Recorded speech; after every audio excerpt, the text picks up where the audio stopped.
نحمده ونصلي على رسوله الكريم اما بعد فاعوذ بالله من الشيطان الرجيم بسم الله الرحمن الرحيم رب اشرح لي صدري ويسر لي امري واحلل عقدة من لساني يفقهوا قولي۔ السلام علیکم ورحمۃ اللہ وبرکاتہ۔ کہ اللہ سبحانہ وتعالیٰ کی تسبیح کرنے کا کیا فائدہ ہے، اس بارے میں ایک حدیث آتی ہے۔ ابو ذر رضی اللہ عنہ نے عرض کیا، یا رسول اللہ صلی اللہ علیہ وسلم، میرے ماں باپ آپ پر قربان، اللہ عز و جل کو کون سا کلام زیادہ پسند ہے؟ آپ نے فرمایا، جو اللہ تعالیٰ نے اپنے فرشتوں کے لیے پسند کر رکھا ہے، سبحان ربی و بحمدہ، سبحان ربی و بحمدہ۔ حقیقت یہ ہے کہ ساری مخلوق اللہ تعالیٰ کی تسبیح بیان کر رہی ہے۔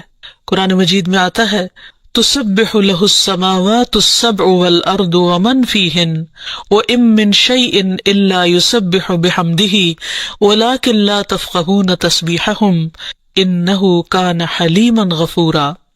ساتوں آسمان اور زمین اور جو کچھ ان میں ہے سب اس کی تسبیح کر رہے ہیں، بلکہ کوئی بھی چیز ایسی نہیں جو اس کی حمد کے ساتھ اس کی تسبیح نہ کر رہی ہو، لیکن تم ان کی تسبیح کو سمجھتے نہیں، کیونکہ ہر ایک کا اپنا اپنا انداز ہے۔ وہ بڑا بردبار اور معاف فرمانے والا ہے۔ سورۃ النور میں بھی اللہ سبحانہ وتعالیٰ فرماتے ہیں، الم تر ان اللہ یسبح لہ من فی السماوات والارض والطیر صافات کل قد علم صلاتہ وتسبیحہ واللہ علیم بما یفعلون۔ کیا تم دیکھتے نہیں کہ آسمانوں اور زمین میں جو کچھ ہے اور فضا میں پر پھیلائے ہوئے پرندے سبھی کے سب یہ اللہ کی تسبیح کر رہے ہیں۔ ہر مخلوق کو اپنی نماز اور تسبیح کا طریقہ معلوم ہے اور اللہ اسے خوب جاننے والا ہے جو وہ کرتے ہیں۔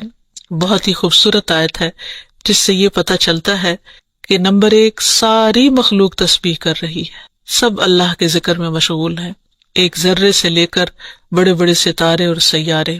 اور پھر خصوصاً پرندوں کی بات کی گئی، یعنی زمین اور آسمان کی مخلوق تو کر ہی رہی ہے تسبیح، لیکن ان دونوں کے درمیان جو پرندے اڑتے ہوئے نظر آ رہے ہیں، اور بعض اوقات صفوں کی شکل میں، یعنی صف باندھے ہوئے یا پر پھیلاتے ہوئے اور سکیڑتے ہوئے یا اڑتے ہوئے، سب مل کر یا اکیلے اکیلے، یہ سب اللہ سبحانہ تعالیٰ کی پاکی بیان کرتے ہیں۔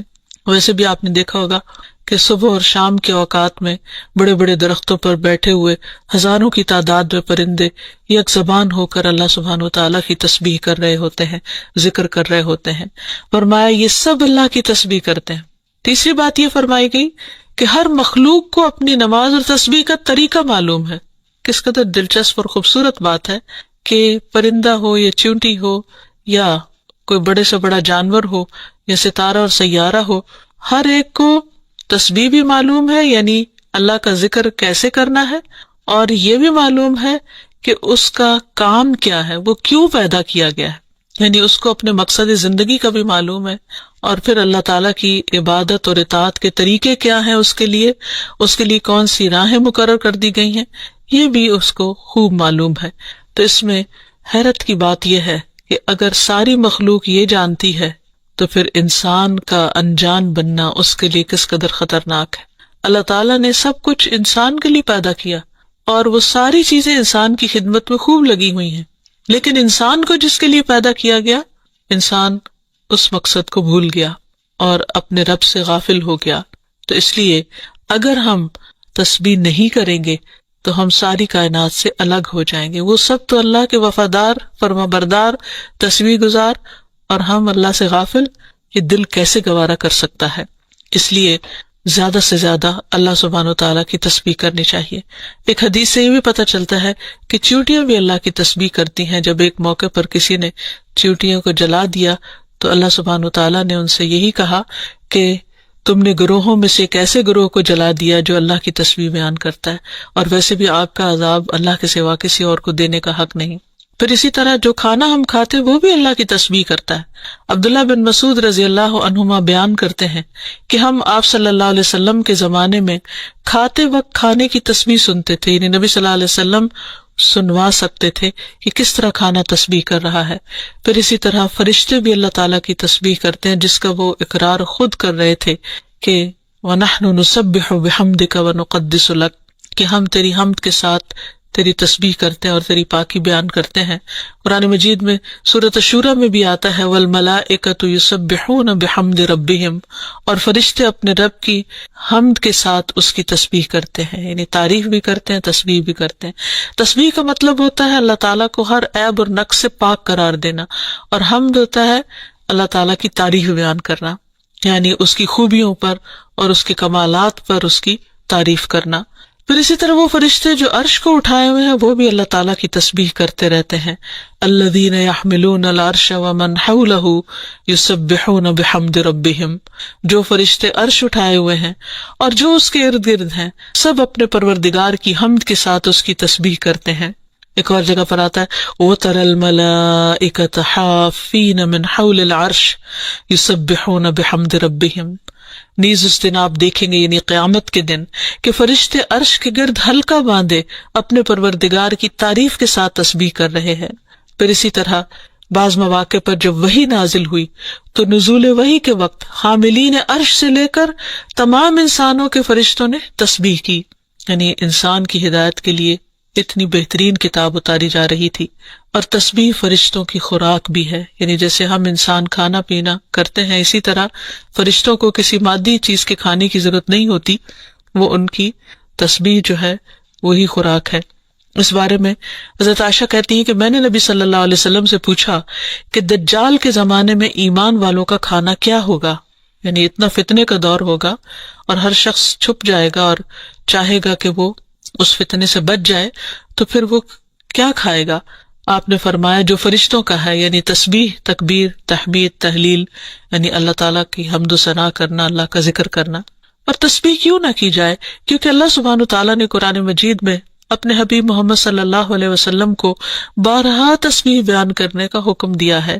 فرمایا فسبح بسم ربک العظیم، سو اپنے بہت عظمت والے رب کے نام کی تسبیح کیا کریں۔ پھر ہے سبح اسم ربک الاعلی، اپنے رب کے نام کی تسبیح کریں جو سب سے بلند ہے۔ پھر ہے فسبح بحمد ربک وکن من الساجدین، پس اپنے رب کی حمد کے ساتھ تسبیح کریں اور سجدہ کرنے والوں میں سے ہو جائیں۔ پھر نبی صلی اللہ علیہ وسلم کو ایک اور جگہ پر صبح و شام اللہ تعالیٰ کی تسبیح کرنے کا حکم دیا گیا۔ سورۃ طٰہٰ میں اللہ تعالیٰ فرماتے ہیں سو اس پر صبر کرو جو وہ کہتے ہیں، اور سورج طلوع ہونے سے پہلے اور اس کے غروب ہونے سے پہلے اپنے رب کی حمد کے ساتھ تسبیح کرو، اور رات کے کچھ اوقات میں بھی پس تسبیح کرو، اور دن کے کناروں میں بھی، تاکہ تم خوش ہو جاؤ۔ یعنی خوشی کا راز، اطمینان اور سکون کا راز اللہ تعالیٰ کی تسبیح کرنے میں ہے، جو ذکر کا ایک بہترین طریقہ ہے، اور یہ ایمان والوں کی علامت بھی ہے، کیونکہ قرآن مجید میں آتا ہے انما یؤمن بآیاتنا الذین اذا ذکروا بها خروا سجدا وسبحوا بحمد ربهم وهم لا یستکبرون، کہ ہماری آیات پر تو وہی لوگ ایمان رکھتے ہیں کہ جب انہیں ان کے ساتھ نصیحت کی جاتی ہے تو وہ سجدہ کرتے ہوئے گر پڑتے ہیں، یعنی جھک جاتے ہیں، اور اپنے رب کے حمد کے ساتھ اس کی تسبیح کرتے ہیں اور وہ تکبر نہیں کرتے۔ یعنی یہ ہوتی ہے مومن کی شان کہ وہ اللہ کی تعریف میں کھویا ہوتا ہے، اللہ کی پاکیزگی بیان کرتا ہے، وہ اپنے رب کی قدر کو پہچانتا ہے اور اپنے کوتاہیوں کو اور اپنی غلطیوں کو، اسی لیے وہ اللہ تعالیٰ کی پاکی بیان کرتا ہے اور اپنے قصور کا اعتراف کرتا ہے، اور اس کی زبان اللہ کے ذکر سے تر رہتی ہے۔ پھر اسی طرح یہ ہے کہ تسبیح تمام مخلوق کے رزق کی کنجی بھی ہے۔ اللہ کے نبی نوح علیہ السلام کی وفات کا وقت جب قریب آیا تو انہوں نے اپنے بیٹے سے فرمایا کہ میں تمہیں ایک وصیت کر رہا ہوں، سبحان اللہ و بحمدہ کا ورد کرتے رہنا، یہ ہر چیز کی نماز ہے، اس کے ذریعے مخلوق کو رزق ملتا ہے، تو جو شخص یہ چاہتا ہو کہ اس کے رزق میں کشادگی ہو اسے بھی کثرت کے ساتھ تسبیح کرنی چاہیے، جیسے اللہ تعالیٰ قرآن مجید میں حکم بھی دیتے ہیں یا ایھا الذین آمنوا اذکروا اللہ ذکرا کثیرا وسبحوہ بکرۃ واصیلا، اے ایمان والو اللہ کو بکثرت یاد کیا کرو اور صبح و شام اس کی تسبیح بیان کیا کرو۔ یعنی انسان کو خاص طور پر صبح اور شام کے اوقات میں تسبیح کرنی چاہیے، جس کی تفصیل احادیث میں ہمیں ملتی ہے۔ رسول اللہ صلی اللہ علیہ وسلم خود بھی کثرت کے ساتھ سبحان اللہ و بحمدہ استغفر اللہ و اتوب الیہ کثرت سے پڑھا کرتے تھے، کہ پاک ہے اللہ اور اس کی تعریف کے ساتھ، اور میں اللہ تعالیٰ سے بخشش طلب کرتا ہوں اور میں اس کی طرف توبہ کرتا ہوں۔ پھر اسی طرح تسبیح اہل جنت کی پکار بھی ہوگی، دعواہم فیہا سبحانک اللہم، کہ ان کی پکار وہاں ہوگی کہ اے اللہ تو پاک ہے ہر عیب سے، ہر کمی کوتاہی سے، ہر نقص سے، یعنی تو بے عیب ہے، منزہ ہے۔ اور یہ اللہ سبحانہ وتعالیٰ کو نہایت پسند ہے کہ اس کی کوئی مخلوق اس کی پاکی بیان کرے، کیونکہ وہ اس کا مستحق ہے، وہ ہے ہی پاک۔ پھر یہ ہے کہ اہل جنت بھی صبح و شام اللہ تعالیٰ کی تسبیح بیان کریں گے، اس لیے ضروری ہے کہ انسان یہ سلسلہ دنیا سے ہی شروع کر دے۔ اہل جنت کی تسبیح جو ہے وہ ان کی سانسوں میں جاری کر دی جائے گی۔ اور پھر جو لوگ اللہ تعالیٰ کی تسبیح نہیں کرتے وہ دراصل بد نصیب ہیں، کیونکہ وہ اتنی بڑی خیر سے محروم ہو رہے ہیں جو دنیا میں ان کے لیے سکون کا باعث ہے اور آخرت میں ان کے لیے رب کے قرب کا ذریعہ ہوگی۔ تسبیح کے لیے جو الفاظ استعمال ہوتے ہیں اس میں سبحان اللہ و بحمدہ، سبحان ربی الاعلی، سبحان ربی العظیم، یہ تمام کلمات جو ہیں یہ تسبیح کے ہیں۔ اس کے علاوہ ایک اور حدیث سے ہمیں پتہ چلتا ہے، سمرہ بن جندب کہتے ہیں کہ رسول اللہ صلی اللہ علیہ وسلم نے فرمایا، اللہ کے نزدیک سب سے زیادہ محبوب کلمات 4 ہیں، سبحان اللہ والحمد للہ ولا الہ الا اللہ واللہ اکبر، اور تمہیں اس میں سے کسی بھی کلمے سے شروع کرنا نقصان نہ دے گا، یعنی پہلے الحمدللہ بھی کہہ سکتے ہیں یا سبحان اللہ پہلے کہہ سکتے ہیں، لیکن یہ اللہ تعالیٰ کے نہایت پسندیدہ ترین کلمات ہیں۔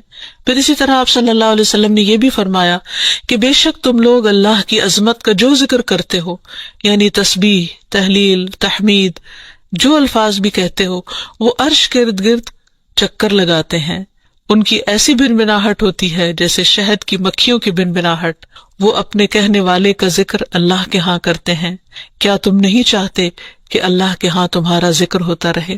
تو اس سے پتہ چلتا ہے کہ انسان اگر یہ چاہتا ہے کہ اللہ سبحانہ وتعالیٰ کے ہاں اس کا ذکر ہو تو اس کو چاہیے کہ دنیا میں وہ کثرت کے ساتھ تسبیح کرے، کیونکہ یہ اس کے لیے تمام چیزوں سے بہتر ہے۔ تسبیحات کا پڑھنا تمام چیزوں سے بہتر ہے۔ ابو ہریرہ کی روایت میں آتا ہے کہ رسول اللہ صلی اللہ علیہ وسلم نے فرمایا، سبحان اللہ والحمد للہ ولا الہ الا اللہ واللہ اکبر، کہ اللہ پاک ہے اور سب تعریفیں اسی کے لیے ہیں، اللہ کے سوا کوئی معبود نہیں اور اللہ سب سے بڑا ہے۔ یہ کہنا میرے نزدیک ہر اس چیز سے محبوب ہے جس پر سورج طلوع ہو، یعنی بڑے بڑے سونے چاندی کے ڈھیر سے بھی زیادہ پسندیدہ تھا نبی صلی اللہ علیہ وسلم کے نزدیک ان کلمات کا ذکر کرنا، ورد کرتے رہنا۔ پھر اسی طرح یہ کلمات جو زبان پر بہت ہلکے ہیں اور میزان میں بہت بھاری ہیں اور الرحمن کو بہت ہی پیارے ہیں، وہ ہے سبحان اللہ و بحمدہ، سبحان اللہ العظیم۔ پھر ایک بار تسبیح پڑھنے سے زمین و آسمان بھر جاتا ہے۔ رسول اللہ صلی اللہ علیہ وسلم نے فرمایا، طہارت نصف ایمان کے برابر ہے، اور الحمدللہ کہنا میزان کو بھر دیتا ہے۔ سبحان اللہ اور الحمدللہ کہنے سے زمین و آسمان کے درمیانی فضا بھر جاتی، یعنی کتنا فاصلہ ہے زمین و آسمان کے بیچ کا، لیکن انسان کیا اس کے لیے بھی اس کو کچھ مشکل ہے کہ اللہ سبحانہ وتعالیٰ کی محبت کے ساتھ پاکی بیان کرے اور تسبیح کرے، جس کا ریوارڈ اتنا بڑا ہے اس کے لیے۔ آج دنیا میں انسان کو وہ نظر نہیں آتا، لیکن کل قیامت کو انسان ایک ایک نیکی کا محتاج ہوگا تو وہاں اس کو اس کی قدر آئے گی۔ اس لیے بہتر ہے کہ آج اپنے لیے انسان ذخیرہ اور سرمایہ اکٹھا کر لے۔ پھر اسی طرح انسان جب تسبیح کرتا ہے تو اس کے گناہ بھی مٹتے ہیں، یعنی ایک طرف اس کی نیکیوں میں اضافہ ہوتا ہے اور دوسری طرف اس کے گناہوں کو جھاڑنے کا ذریعہ بنتا ہے۔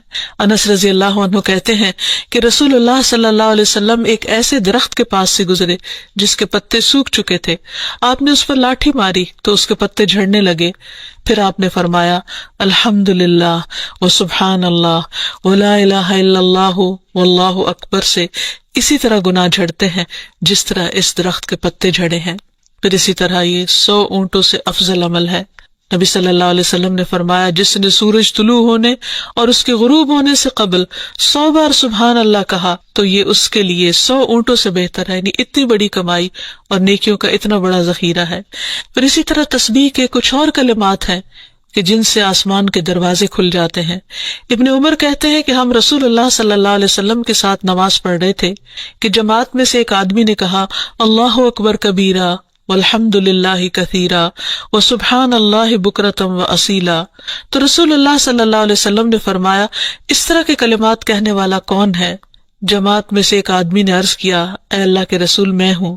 آپ نے فرمایا کہ مجھے تعجب ہوا کہ اس کے لیے آسمان کے دروازے کھولے گئے۔ ابن عمر فرماتے ہیں کہ میں نے ان کلمات کو پھر کبھی نہیں چھوڑا جب سے اس کے بارے میں نے رسول اللہ صلی اللہ علیہ وسلم کو یہ فرماتے ہوئے سنا، کیا کہ اس شخص کے لیے آسمان کے دروازے کھول دیے گئے، یعنی ان کلمات کے پڑھنے کی وجہ سے۔ پھر تسبیحات کا پڑھنا جنت میں درخت لگانے کا سبب بنتا ہے۔ پھر اسی طرح انسان کے تمام جوڑوں کا صدقہ ہر روز اس پر واجب ہو جاتا ہے، اور یہ تسبیحات اس کے لیے ہر جوڑ سے صدقے کا باعث بنتی ہیں۔ پھر یہ ہے کہ تسبیحات عمر میں اضافے کا ذریعہ بھی بنتی ہیں۔ نبی صلی اللہ علیہ وسلم نے فرمایا اللہ کے نزدیک اس مومن سے افضل کوئی نہیں جسے حالت اسلام میں لمبی عمر دی گئی ہو اس کی تسبیح و تکبیر اور تحلیل کی وجہ سے۔ پھر اسی طرح انسان کے لیے یہ تسبیحات محرومی سے بچاؤ کا ذریعہ بھی ہیں۔ رسول اللہ صلی اللہ علیہ وسلم نے فرمایا کچھ دعائیں ایسی ہیں جن کو 100 مرتبہ پڑھنے والا کبھی محروم نہیں ہوتا۔ سبحان اللہ والحمد للہ ولا الہ الا اللہ واللہ اکبر، یعنی جب انسان کو کوئی حاجت ہو، کوئی ضرورت ہو، کوئی مشکل ہو، کوئی پریشانی ہو، تو اللہ سبحانہ وتعالیٰ کا ان الفاظ کے ساتھ ذکر کرنا شروع کر دے، تسبیح کرنا شروع کر دے، کیونکہ یہ باقی رہنے والی نیکیاں ہیں اور دنیا میں بھی انسان کو فائدہ دیتی ہیں اور آخرت میں بھی انسان کے لیے آگ سے بچاؤ کا ذریعہ ہے۔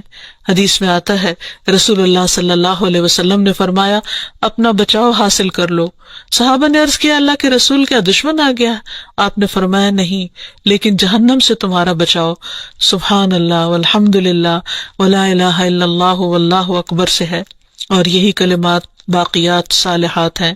پھر اسی طرح دل کی گھٹن اور سینے کی تنگی کا علاج بھی تسبیح میں ہے۔ پریشانی، ڈر اور خوف کو دور کرنے کا ذریعہ بھی تسبیحات ہیں۔ تو ہر موقع کی مناسبت سے انسان کو تسبیح کرتے رہنا چاہیے۔ جب نعمت کی تکمیل ہو، جیسے نبی صلی اللہ علیہ وسلم نے جب اپنا مشن مکمل کر لیا اور اللہ سبحانہ وتعالیٰ نے ان کی گواہی دے دی کہ ان کا کام پورا ہو چکا ہے، تو اس وقت یہ سورت نازل ہوئی اذا جاء نصر اللہ والفتح ورأیت الناس يدخلون فی دین اللہ افواجا فسبح بحمد ربک واستغفر انہ کان توابا۔ جب اللہ کی مدد اور فتح آ جائے اور تو لوگوں کو دیکھے کہ وہ اللہ کے دین میں فوج در فوج داخل ہو رہے ہیں، تو اپنے رب کی حمد کے ساتھ تسبیح کرو اور اس سے بخشش مانگو، بے شک یقیناً وہ بڑا توبہ قبول کرنے والا ہے۔ پھر اسی طرح یہ ہے کہ انسان کو صبح و شام سبحان اللہ و بحمدہ کی تسبیح کرنی چاہیے۔ جو ایسا کرے اس کے تمام گناہ معاف کر دیے جاتے ہیں، خاص سمندر کی جھاگ برابر ہی کیوں نہ ہو۔ پھر خصوصاً فجر کے بعد انسان 3 بار یہ کلمات پڑھے سبحان اللہ و بحمدہ عدد خلقہ و رضا نفسہ و زنۃ عرشہ و مداد کلماتہ۔ اللہ کی تعریف اور اسی کی پاکی ہے، اس کی مخلوق کی تعداد کے برابر، اس کی رضا اور اس کے عرش کے وزن اور اس کے کلمات کی سیاہی کے برابر، یعنی اللہ سبحانہ وتعالیٰ کی تعریف ہر چیز سے زیادہ۔ پھر اسی طرح یہ ہے کہ فجر کے بعد اور عصر کے بعد خصوصی طور پر تسبیح کا وقت ہوتا ہے اور ساری مخلوق اس وقت تسبیح میں مشغول ہوتی ہے۔ پھر رکوع اور سجدوں میں اللہ تعالیٰ کی تسبیح بیان کرنی چاہیے۔ نماز کے بعد تسبیحات فاطمہ پڑھنی چاہیے۔ سوتے وقت وہ تسبیحات پڑھنی چاہیے جو نبی صلی اللہ علیہ وسلم نے حضرت فاطمہ کو سکھائی تھی۔ پھر اسی طرح نبی صلی اللہ علیہ وسلم رات کو جب تک نیند نہیں آتی تھی مسلسل تسبیح کرتے رہتے تھے۔ پھر اسی طرح قرآن مجید پڑھتے ہوئے جو آیات آپ کو خوش کرتی ہیں ان پر آپ اللہ سبحانہ وتعالیٰ کی تسبیح بیان کرتے۔ پھر اسی طرح بجلی کڑکنے پر یسبح الرعد بحمدہ والملائکۃ من خیفتہ کا پڑھنا۔ پھر بلندی سے اترتے وقت سبحان اللہ کی تسبیح کرنا۔ پھر جب کوئی چیز انسان کو فیسینیٹ کرے، تعجب ہو، کوئی چیز حیران کرے یا اچھی معلوم ہو، اس وقت سبحان اللہ کہنا۔ یہ تمام چیزیں سنت سے ثابت ہیں۔ اللہ تعالیٰ سے دعا ہے کہ وہ ہمیں ان لوگوں میں شامل کر لے جو اس کی تسبیح کرنے سے محبت رکھتے ہیں۔ وآخر دعوانا ان الحمد للہ رب العالمین۔ السلام علیکم ورحمۃ اللہ وبرکاتہ۔